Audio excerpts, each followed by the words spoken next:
চ্যানেলে নতুন হয়ে থাকলে চ্যানেলটা অবশ্যই সাবস্ক্রাইব করে দিও আর পাশে থাকা বেল আইকনটা প্রেস করে দিও যাতে আমার ভিডিও সবার আগে তোমার কাছে পৌঁছে যায়। তো আজকে আমি চলে এসেছি একদম রেস্টুরেন্ট স্টাইলে চিকেন রেজালা রেসিপি নিয়ে। তো চলো দেখে নেওয়া যাক। এর জন্য আমি এখানে 1 কেজি পরিমাণে চিকেন নিয়ে নিয়েছি। এটাকে খুব ভালোভাবে ম্যারিনেট করব। তার জন্য আমাদের লাগবে টক দই। টক দইয়ের পরিমাণটা এখানে আমি 4 চামচ মতো টক দই দিয়েছি। দিয়ে দিয়েছি 1 চামচ মতো আদা আর রসুন বাটা একসাথে, আর দিয়ে দেবো 1 চামচ মতো হলুদ গুঁড়ো, আর দিয়ে দেবো অল্প একটু সাদা তেল। এই সমস্ত উপকরণগুলো দিয়ে চিকেনটাকে আমি খুব ভালোভাবে ম্যারিনেট করে নেব। এইভাবে ম্যারিনেট করার পর মোটামুটি আধ ঘন্টা থেকে 1 ঘন্টা এটাকে এইভাবে চাপা দিয়ে রেখে দিতে হবে। এরপর চিকেন রেজালার জন্য সবথেকে প্রয়োজনীয় জিনিস হলো পেঁয়াজ। এখানে আমি গরম জল করে নিয়েছি। গরম জল করে নেওয়ার পর গ্যাসটা বন্ধ করে পেঁয়াজগুলো দিয়ে দিলাম। এখানে সাদা পেঁয়াজ ব্যবহার করাই উচিত, তবে সাদা পেঁয়াজ না থাকলে এই লাল পেঁয়াজগুলোকেই এইভাবে গরম জলে ডুবিয়ে রাখতে হবে কিছুক্ষণের জন্য, যার ফলে পেঁয়াজের ঝাঁঝটা চলে যাবে। সাদা পেঁয়াজ থাকলে এইভাবে গরম জলে ডুবিয়ে রাখার কোনো দরকার নেই, লাল পেঁয়াজ থাকলে এইভাবে করতে হবে। এরপর পেঁয়াজটাকে মিক্সিতে দিয়ে খুব ভালোভাবে পেস্ট করে নেওয়ার পর এখানে আরও একটা পেস্ট তৈরি করে নেব। তার জন্য নিয়েছিলাম কাজু বাদাম আর পোস্ত, খুব ভালোভাবে পেস্ট করে নিয়েছি। এরপর তৈরি করব একটি রেজালা স্পেশাল মশলা। তো তার জন্য কড়াই দিয়ে দিয়েছি বেশ কিছুটা জিরে, দিয়ে দিলাম বেশ কিছুটা গোটা ধনে, আর এখানে দিয়ে দেবো কিছুটা পরিমাণে জয়িত্রী, আর দিয়ে দেবো 4 টুকরো পরিমাণে এলাচ। এরপর এটাকে একটু ভেজে নেব যতক্ষণ না একটা সুন্দর গন্ধ বেরোয় এটার থেকে। এটাকে ভেজে নিয়ে আমি তুলে একদম এটাকে গুঁড়িয়ে নেব। তো এই যে এটাই হচ্ছে রেজালা স্পেশাল মশলা। এরপর কড়াইতে আমি দিয়ে দিলাম অল্প পরিমাণে একটু সর্ষের তেল। তেলে আমি ফোড়ন হিসেবে দিচ্ছি এখানে তেজপাতা, দিলাম 2 টুকরো দারচিনি, আর দিয়ে দিলাম কয়েকটা গোলমরিচ, আর দিয়ে দিলাম এখানে শুকনো লঙ্কা 4 টুকরো। এবার এটাকে একটু ভেজে নিয়ে দিয়ে দেবো পেঁয়াজের যে পেস্টটা তৈরি করেছিলাম সেই পেস্টটা।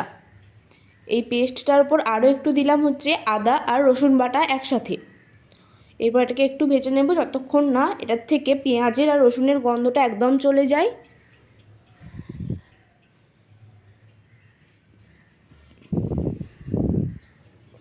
এটা একটু ভাজা ভাজা হয়ে এলে এখানে আমি যে মাংসটা ম্যারিনেট করে রেখেছিলাম সেটা দিয়ে দেব।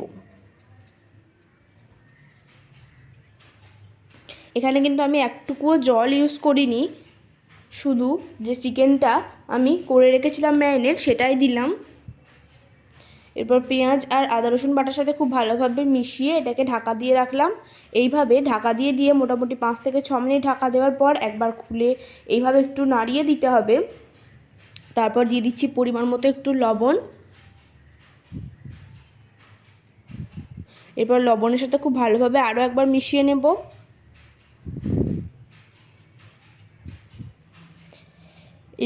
চিকেন রেজালা করতে এইভাবে বারবার ঢাকা দিয়ে করতে হবে।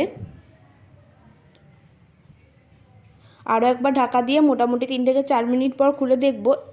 আমি এখানে একটুও জল দিইনি, যে দই আর পেঁয়াজটা দিয়েছিলাম সেটা থেকেই কতটা জল ছেড়ে এসেছে দেখো। আর এই রেজালাতে জল ব্যবহার করা যাবে না। এরপর যে আমি কাজু বাদাম আর পোস্তর পেস্টটা তৈরি করেছিলাম সেটা দিয়ে দিলাম। খুব ভালোভাবে কাজু বাদাম আর পোস্তর পেস্টটা আমি মিশিয়ে নেব।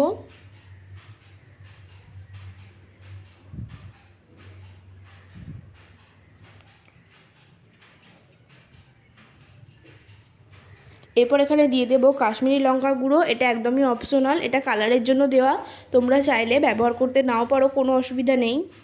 এটা দেওয়ার ফলে কত সুন্দর একটা কালার চলে আসে দেখো।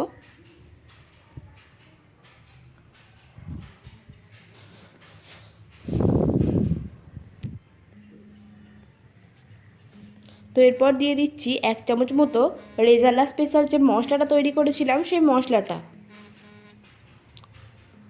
1 থেকে 1.5 চামচ মতো মশলাটা দিলাম। এবার খুব ভালোভাবে আরও একবার এটাকে মিশিয়ে নিতে হবে।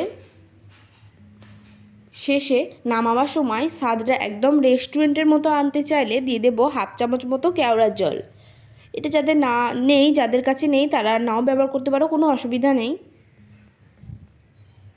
খুব ভালোভাবে আরও একবার কেওড়ার জলটার সাথে আমি মিশিয়ে নিচ্ছি। তো এভাবে মিশিয়ে মোটামুটি কিছুক্ষণ রাখলে 2 থেকে 3 মিনিট রাখলেই তৈরি হয়ে যাবে আমাদের চিকেন রেজালা। কেমন লাগলো অবশ্যই জানিও, ভালো লাগলে একটা লাইক করে দিও।